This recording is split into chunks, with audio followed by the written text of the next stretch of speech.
Bienvenido a Ciudadanía de Cristal, tu canal YouTube que tiene como cometido generar empatía social a través del análisis crítico y consciente de la realidad para crear un planeta un poquitito mejor. Si te gusta el canal, por favor suscríbete. Si te gusta mucho, dale like, y si te gusta re mucho, dale re like. El día de hoy el programa se titula Frena la estrategia política de golpe de Estado contra Andrés Manuel López Obrador.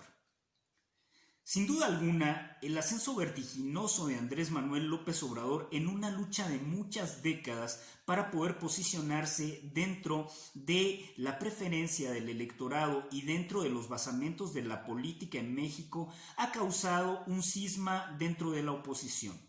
El grado de capital político, el grado de popularidad, el grado de aceptación, el grado de legitimidad son condiciones inalterables que parece que por lo pronto no podrán tener otro curso que no sea la consolidación de una nueva estructura política, de una nueva forma de hacer política en México con elementos significativos. En primera instancia, me parece que hay que tomar en cuenta la erosión y degradación del autoritarismo político que durante décadas primó en México. En segunda instancia, el perfil del presidente de la República como gran conductor de orden político le gana a su estructura la fuerza necesaria para contar no solo con la legitimidad social, sino también con la fuerza para moverse entre los grupos de oposición, poder concitar, poder conciliar y además poder conducir al país. Esas son condiciones que están en este momento jugando y que son vitales para entender el escenario político en el cual se desenvuelve este gobierno como tal. Y en este sentido, me parece que también otro elemento que hay que tratar de entender es qué le pasa o qué le pasó históricamente a la oposición en México. Tenemos dos partidos significativos que se construyeron a través del tiempo y que refrendaban los intereses de las élites del poder, evidentemente, y que hacían de la clase política un espectro intrincado en el cual nadie podía penetrar a él. Estamos hablando del Partido Revolucionario Institucional y del Partido de Acción Nacional, que en las últimas décadas se alternaron el poder y trataron de conducir a México dentro de un proyecto de orden neoliberal que pudiera asegurar el piso firme del desarrollo histórico del capital y de las tareas de conducción del capital a través de sus dos partidos. Pero estos dos partidos, en la última elección, nos mostraron condiciones de desarticulación, desorganización, incumplimiento de las lógicas de las tareas de clase en donde la burguesía tenía que ser representada y además algo muy importante, una erosión clara de su poder mediático ante el desgaste y desarrollo de las fuerzas políticas ciudadanas históricas dentro de este país. Esas condiciones fraguaron el fracaso de estos dos partidos en la elección anterior, pero también se sumaba a los aciertos de impugnación histórica que tenía Andrés Manuel López Obrador sobre dos vectores importantes. Uno, el vector de la corrupción del Estado, y otro, el vector de la impunidad que hacía posible dejar sin castigo la corrupción de la clase política dentro del Estado. Esto era claro y esta era una cuestión inamovible que sin duda alguna tuvo un peso anímico dentro de la proyección mental de la ciudadanía y dentro de los usos del poder en México. En esta tesitura, si lo pensamos ante la erosión de Revolucionario Institucional y la erosión de Acción Nacional, lo próximo que seguía era cómo la burguesía podría, con un discurso anti Andrés Manuel López Obrador, poder generar las condiciones de arribo o ascenso y debilitamiento también de la estructura política que tiene en este momento este gobierno. Es decir, ¿cómo puedo acceder a ser una oposición válida y además cómo puedo al mismo tiempo debilitar la estructura de poder? Estas dos condiciones oscilaron, pero como ni Revolucionario Institucional ni Acción Nacional cuentan con el capital político y, como diría Antonio Gramsci, no son conductores políticos en este momento de la sociedad, lo que sucede en primera instancia es cómo generar una estrategia válida para tirar a este gobierno, concretamente una estrategia de golpe de Estado. Eso es lo que se está fraguando, eso es lo que se ha construido y eso es lo que se pretende llevar a cabo en los próximos 4 años que aún le quedan a este gobierno. Y surgió una especie de grupo, una especie de agrupación que se llama Frente Anti-AMLO o Anti-Andrés Manuel López Obrador.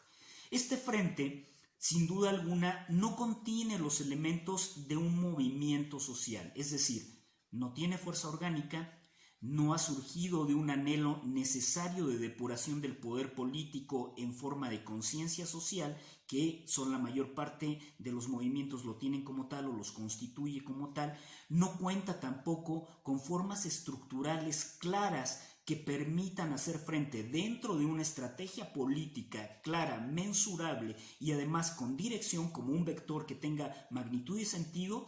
poder ser una fuerza articulada de tal magnitud que pudiera causar sombra o pudiera causar una espina de dolor social para posicionarse nuevamente en favor de los sectores de la burguesía nativa, de las oligarquías y evidentemente de los sectores de interés que han manejado históricamente este país. Eso está sumamente claro. Pero nació como tal y nació como una respuesta no pensada, como una respuesta reactiva y no proactiva de las propias fuerzas opositoras a Andrés Manuel López Obrador. Y por lo tanto se dieron la tarea de tomar las calles, este frente tomó las calles con un discurso de odio, porque es un discurso que lo prohíbe el discurso en contra de Andrés Manuel López Obrador, que no puede ir en contra de la nación, porque evidentemente se metería en un problema si se visualizara alguna estela de entronización con algún país extranjero o empatía con algún otro país extranjero. Evidentemente este grupo podría empezar a fracturarse. En términos estrictos, el salir a la calle, pero no salir a pie, no ser una manifestación que viene de abajo hacia arriba, necesariamente lo fracturó. Y lo fracturó en primera instancia porque el mensaje o el doble mensaje al salir en coches de lujo a protestar con banderas mexicanas que hacían parecer nuevamente que se estaba hablando de que AMLO va en contra de México, siendo que el discurso de Andrés Manuel López Obrador siempre está en la tesitura de cómo rescato a la nación, de cómo nacionalizo lo que se vendió, de cómo rearticulo el discurso de lo nacional y lo vuelvo al pueblo para que sea del pueblo. Esa es una condición que está dentro de sus lógicas. Y me parece que en este sentido, esta estrategia que inicia como una condición golpista, en donde pretende y exige la renuncia del presidente de la República a 2 años de su ascenso, es decir, es muy temprano y es una estrategia temprana porque hay tal temor, hay tal desarticulación, hay tal negación de las condiciones de la realidad que hacen posible que Andrés Manuel López Obrador sea presidente de la República, que los lleva a una estrategia desesperada. Sin duda alguna veremos otro tipo de condiciones dentro de esta estrategia de frena. Una será el acercamiento directo ya al ejército mexicano, que eso es muy importante. El ejército juega en América Latina un papel deliberante de entronización con él, los sectores de élite para proteger habitualmente su poder. Recordemos el golpe de Estado en Chile de Salvador Allende, o recordemos el intento de Juan Guaidó de sublevar al ejército en Venezuela para tirar al gobierno de Nicolás Maduro. Es decir, este coqueteo con las Fuerzas Armadas va a ir increciendo, se va a ir incrementando y va a estar presente. Esta es una condición muy, muy nítida que tenemos dentro del poder. Y amén de esto, el sector empresarial, que hoy en día se encuentra en devaneos, porque finalmente la economía, pese a que no ha repuntado, no se ha caído como se esperaba, y la relación bilateral entre México y los Estados Unidos juega geopolíticamente para afianzar el poder de López Obrador, los mantiene cautos, los mantiene tras bambalinas y aún no se pronuncian de la mejor manera para tirar al presidente de la República. Pero algo es claro, se está construyendo un golpe de Estado en México que ha iniciado de manera timorata, de manera desarticulada, de manera desorganizada, pero que sin duda alguna pretende que este presidente, que ha cambiado las liturgias del poder, finalmente sucumba. Y eso puede suceder. Gracias. Te lo dijo el gurú de la política y otras cositas, siempre imitado, jamás igualado, desde tu canal Ciudadanía de Cristal. Te quiero, te amo, un abrazo.